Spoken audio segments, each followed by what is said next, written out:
Oh, hey guys. Yeah, finally got this part. Had a heck of a time. I guess AutoZone is still running like Windows 95 or something as their software, and everything crashed while I was in there. So apparently, when you hold on to stuff and you call them out on the warranty after like 10 years, it crashes the computer. So just be aware of that. But we're getting ready to throw this guy back in there. Okay. Comes with the new valve here, so I didn't have to save my old one. And we're not going to shove this all the way in. Just the tip, and only for a minute. Okay, there it is. Okay, we just want those screws to just rest there, and hopefully they won't fall through. Oh, there's some kind of warning label here. Check master cylinder for leaks. Failure to replace leaking master cylinder will void the warranty. So we want to watch out for that. Yeah, there's a little machined knob in there that pushes the master cylinder. Make sure that doesn't fall out on you. It can slide out of there. Get this turned over here. I'm not going to put the bracket back on yet because the master cylinder goes on first. So we're ready to get inside under the dash again and start the nuts on there and start trying to align the rod and get the pin and the clip back in place before we push this thing all the way back in. Okay, and just to show you this, while I was waiting to get my brake light to go off, I had to take a bungee cord and wrap it up here around the steering wheel so that my brake light didn't stay on the entire time I was over at AutoZone. Thankfully I did that because it took me like 45 minutes there, and I also had to go to O'Reilly's too, and that took another like 45 minutes, so just ridiculous. But anyways, let's get in position and get this thing clipped back on. Here's a good look at that clip again. And we're going to get up there and just slide that guy on there, and it should just pop right into place once we get everything lined up and this foam piece, all that back in place. So there's the rod. Now we've got to get that all lined up, but I've got to get that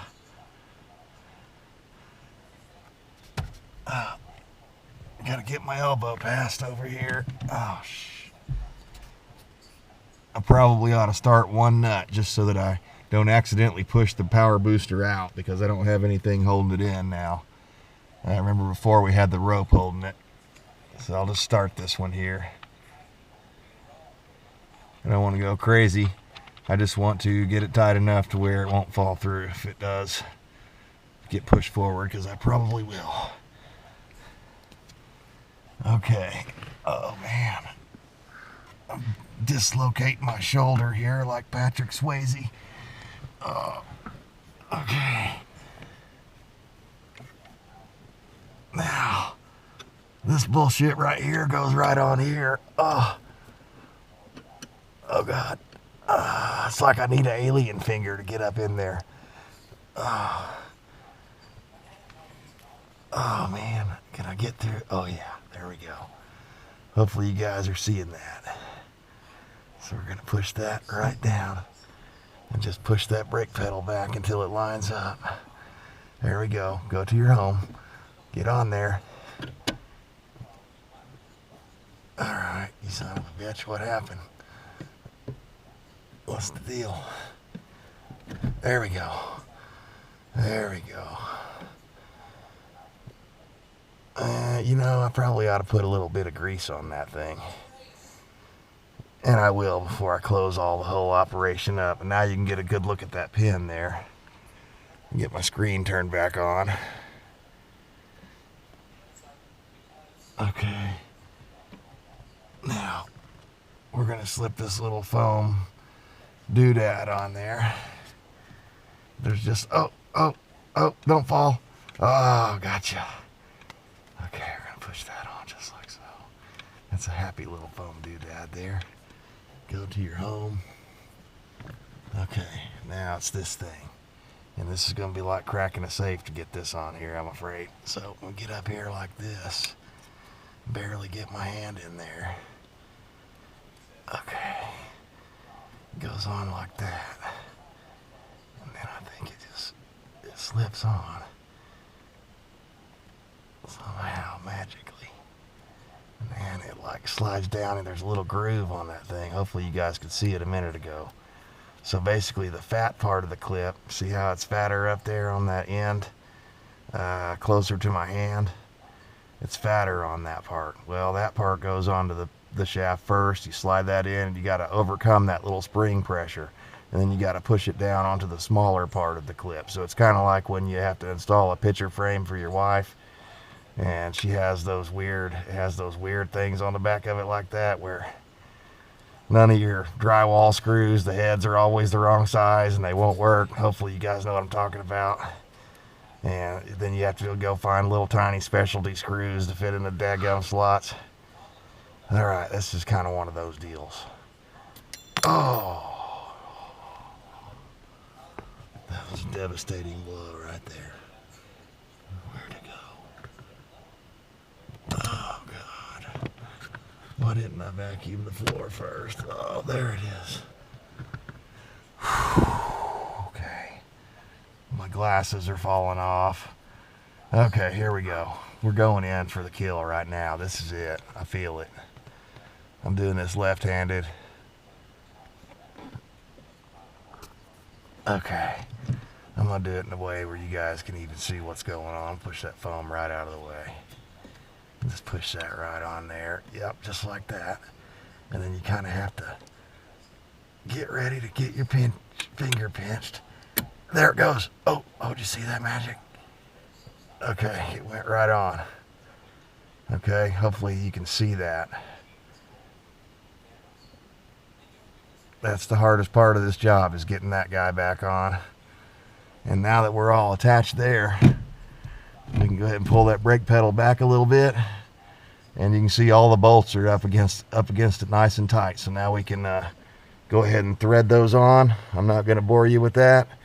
I'm going to use the air ratchet on the 3 that I can get to just to snug them up, and then I'll finish them off by hand.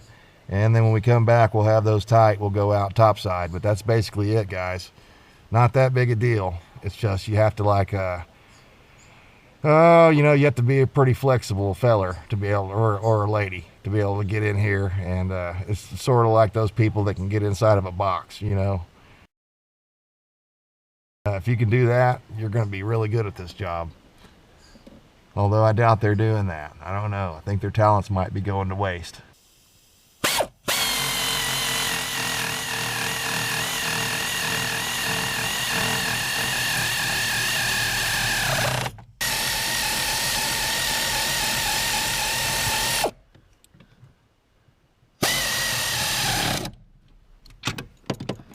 Yeah, if you got one, that's the way to do that, man. A lot better. Now I've got to struggle with that last bolt that I can't use the air ratchet on. All right, guys, I'm going to show you how to bench bleed a master cylinder here like the pros do. First of all, you're going to need this little kit here. Luckily, I saved mine from a previous install because this one didn't come with one. These little fittings, they slide in there and make a seal, tight enough seal that you can bleed it back into the reservoir. So we'll get set up here and I'll show you that process. All right, let's get on with it here. So we're going to see if this one will fit in here. If it will, we'll go with that. Just kind of shove it in a little into that fitting inside of there. And this one's a little larger. Okay, on that one we may have to switch over to the smaller size, if that is smaller, I'm not sure, but we'll start off with that one. And then you take this guy here, you clip him on your master cylinder just like that, and run your hoses back into the reservoir. Pretty simple. It'll save you a lot of time in the bleeding process later. Okay, we've got our setup going here. Get our .3 brake fluid. And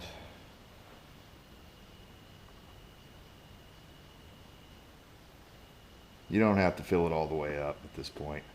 I usually don't. I usually just fill it about halfway. So now we're going to get a large screwdriver, and it's better if you've got a vise like this so you can hold everything while you kind of pump it through the system.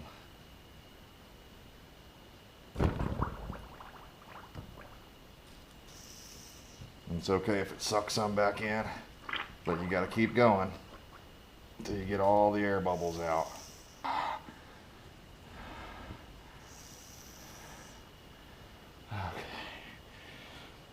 Okay.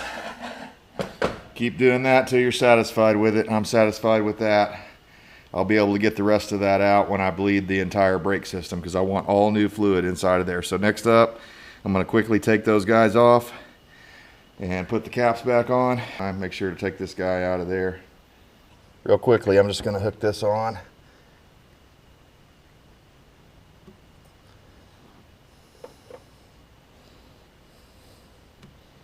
Just because it'll be a little easier to get to without the master cylinder in the way.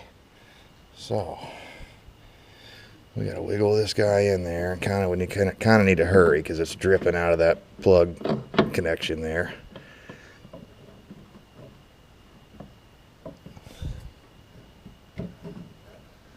Okay. All right, that goes there. And that goes there. Before I get those in a bind though, I'm going to start the nut, but I want to get those brake lines threaded on. Just get this started here so it doesn't fall. We don't want to lose ground. That's one thing you never want to do when you're wrenching. So, but this one here is dripping, so we want to get after it.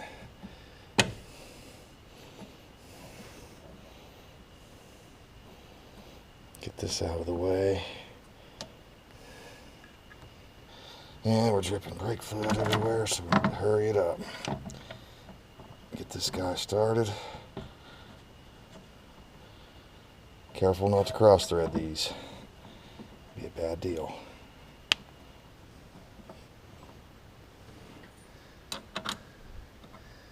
Yeah, I waited till midnight. I thought it'd be a lot cooler. And it is a lot cooler, but the humidity is still like 600%, so it's pretty rough. You got to be careful. You don't want to get anything, even sweat, in your brake fluid. That's no joke, because you know, it could rust out. That brake fluid, it could react with the brake fluid and cause your wheel cylinders or your calipers or something like that to have problems. Okay, so I'm gonna snug that up real good. Meanwhile, I'm gonna wipe this off because I don't want it taking off my shiny silver paint, although it already has taken some. So yeah, man, we'll be stopping like a brand new Chevy truck tomorrow. And after you do something like this with the master cylinder, you need to go ahead and bleed the brakes. I mean, properly. Get back there and have somebody help you, or get one of those suction bleeder tools that you can use and do it on your own. Okay, so just wipe it all down. We're looking good.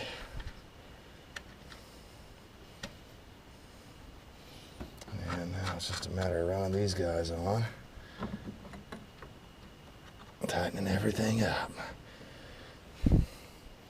And I'm going to come back and check those again with the metric wrench here in a moment. To ratchet or not to ratchet? Air ratchet, that is the question. I say yes.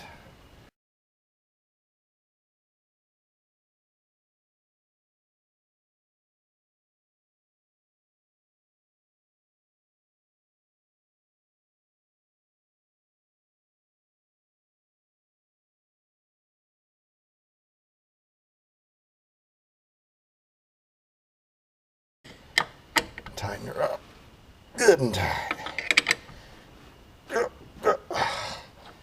There's about 3 grunts. I mean, this is brake work. You don't want this stuff coming loose. 3.5. Okay, that's all tight. Now we're going to get this tight. Again, it doesn't need to be stupid tight, but it needs to be tight enough where it won't leak. I've seen so many guys, I don't know what it is about mechanics, they think they gotta impress each other with their brute strength. and they got to try to put the damn thing on there so tight that no one will ever be able to get it off again. And that's just stupid. So we're gonna wipe this down. We got them tight enough.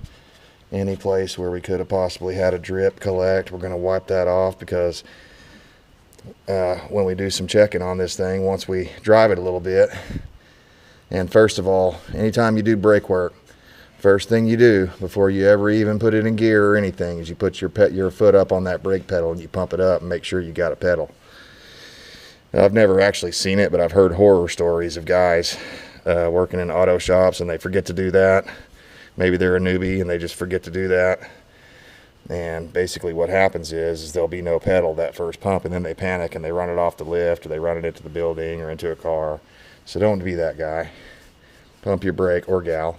Pump your brake before you pull it out of the shop, before you even put it in gear.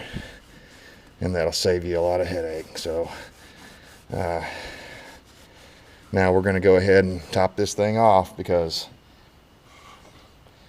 we're in the final resting place now, so we can go ahead and add some fluid.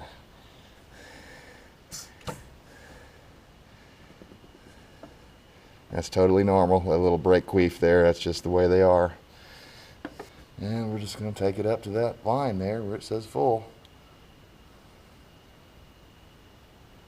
Right there. You don't need any more than that. And actually, I just poured some out, but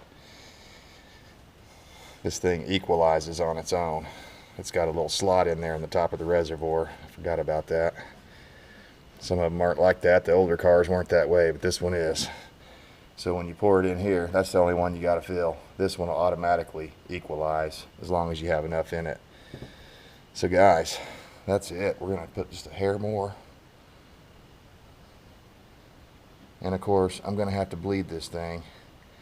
So when you do this job, go ahead and probably buy a couple of these guys, because you're going to need them. I'm going to start the vehicle up here in a moment. We're going to get inside, step on the brakes, and I'll let you know how it feels. All right, guys, feast your eyes upon that. That is a job well done right there.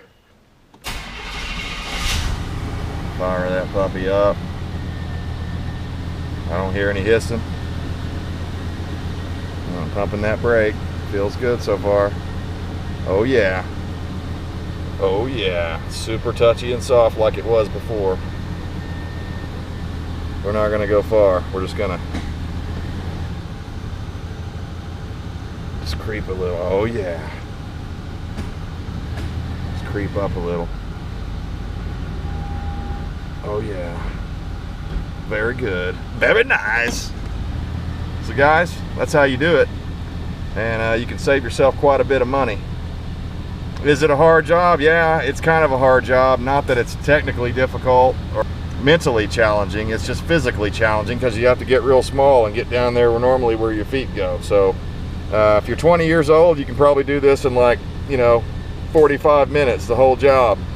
But if you're my age, let's just say somewhere north of 40, then yeah, it's probably gonna take you like 2.5 hours to do this gig, and then 3 days to recover afterwards. So guys, I appreciate you tuning in.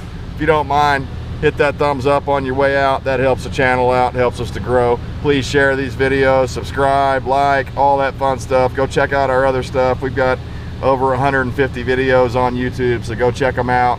We appreciate your support, and we'll see you next time. Oh yeah, one last thing. After you do this job, you want to go around and make sure that there are no leaks. After you pump the brake a few times, and even after you drive it for a week, come back and check it out. Make sure none of your lines are leaking or anything's working.